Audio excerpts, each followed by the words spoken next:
Hello guys, আমি Deepak. Welcome back to my channel Deep exclusive. So এখন আমি এই ভিডিওর মধ্যে বেসিক্যালি কথা বলবো দুটো বিষয়কে নিয়ে, অঙ্কুশদার মির্জাকে নিয়ে কথা হবে এবং মির্জার দুর্দান্ত প্রমোশনস এবং একটা বিরাট বড় রেকর্ডকে নিয়ে কথা হবে এবং তার সঙ্গে সঙ্গে কিন্তু আরও একটা বিষয়কে নিয়ে কিন্তু এই ভিডিওর মধ্যে কথা হবে। সো প্রথমে যদি আসি মির্জাকে নিয়ে এবং অঙ্কুশদার ড্রিম প্রজেক্ট, যেই প্রজেক্টের টিজারটা অলরেডি কিন্তু একটা রেকর্ড ব্রেকে কিন্তু ভিউজ পেয়ে গেছে এবং রেসপন্স এবং আমরা ফিডব্যাক যাকে বলি প্রচণ্ড কিন্তু ভালো অডিয়েন্সের কাছ থেকে, এবং অডিয়েন্সের এই টিজারটা ভালো লাগছে, এটাই হচ্ছে সব থেকে মেন বিষয়পত্র।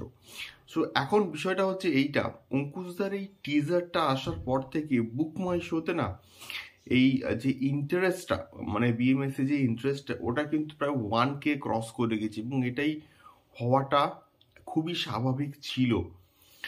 তার কারণটা হচ্ছে অলরেডি কিন্তু 900 যে ইন্টারেস্ট ওটা কিন্তু ক্রস করে গেছিল এবং আপনাদের রিলিজ অফ টিজার ওটা কিন্তু 1K ক্রস করে গেছে বন্ধুরা। এটা একটা বিরাট বড় রেকর্ড আমি অ্যাটলিস্ট মনে করি, যেহেতু বাংলা প্রজেক্ট এখনো প্রায় 1.5 মাসেরও কিন্তু প্রায় বেশি সময় বাকি আছে রিলিজে, তার আগে 1K কমপ্লিট হওয়া মানে একটা বিরাট বড় বিষয়।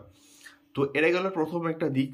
দ্বিতীয়ত আমি আসবো আমাদের মির্জার প্রমোশনকে নিয়ে। সো অলরেডি তোমরা নিশ্চয়ই ছবিটা দেখে ফেলেছো আমি কোনটার কথা বলছি। মির্জার একটা কিন্তু বিরাট বড় কাট আউট কিন্তু পড়েছে কোথায় না, আমাদের সাউথ সিটি মলে।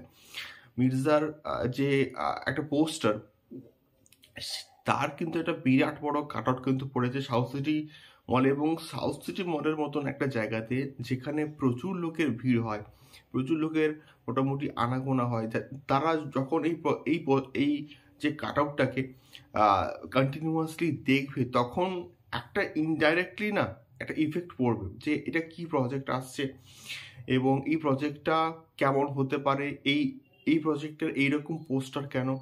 দেখুন কন্টিনিউয়াসলি এরকম এটা যদি রিলিজ হওয়া অবধি থাকে তাহলে প্রচণ্ড ভালো হবে। এবং অঙ্কুশদার কেরিয়ারের নিজের প্রোডাকশন হাউসের প্রথম ছবি এবং ফার্স্ট কাট আউট, যেটা সত্যি বলতে একটা গর্বের মতো কিন্তু লাগে। এটা সত্যি বলতে দারুণ কিন্তু প্রমোশনস করছে এবং এখন থেকেই কিন্তু মোটামুটি কাট আউট পড়ে যাচ্ছে এবং আশা করছি এর পরবর্তী সময় কিন্তু আরও বিভিন্ন মলে রাস্তাতে কিন্তু কাট আউট পড়বে। এবং অঙ্কুশ তো কন্টিনিউয়াসলি তার সোশ্যাল মিডিয়াতে তো খুব ভালো কিন্তু একটা প্রমোশনস করছে, নিজের অফিসিয়াল ফেসবুক পেজ বলি বা ঐন্দ্রিতা সেন বলি বা অঙ্কুশ হাজরা যে মোশন পিকচার্স তার যে ফেসবুক পেজ আছে সেখান থেকেও কিন্তু খুব ভালো করে কিন্তু প্রমোশনসগুলো করা হচ্ছে, যেগুলো সত্যি বলতে প্রচণ্ড ভালো এবং ইফেক্টিভ আমি অ্যাটলিস্ট বলবো। সো এটা গেল প্রথম একটা দিক মির্জা সংক্রান্ত। এবার আমি আসবো SRK নিয়ে এবং ডাঙ্কিকে নিয়ে। সো ডাঙ্কি তো ফাইনালি কিন্তু মোটামুটি গতকাল ঠিক রাত্রে থেকে কিন্তু আমাদের নেটফ্লিক্সে কিন্তু স্ট্রিমিং হওয়া স্টার্ট হয়ে গিয়েছে। সো যারা এখন অব্দি ডাঙ্কি দেখোনি তারা কিন্তু নেটফ্লিক্সে গিয়ে ডাঙ্কি অবশ্যই কিন্তু দেখতে পারো। সো এটাই ছিল মেনলি দুটো বিষয়পত্র। তোমাদের কি মতামত আমাকে অবশ্যই কিন্তু কমেন্ট করে শেয়ার করতে পারো। দেখা হচ্ছে পরবর্তী ভিডিওতে। টাটা।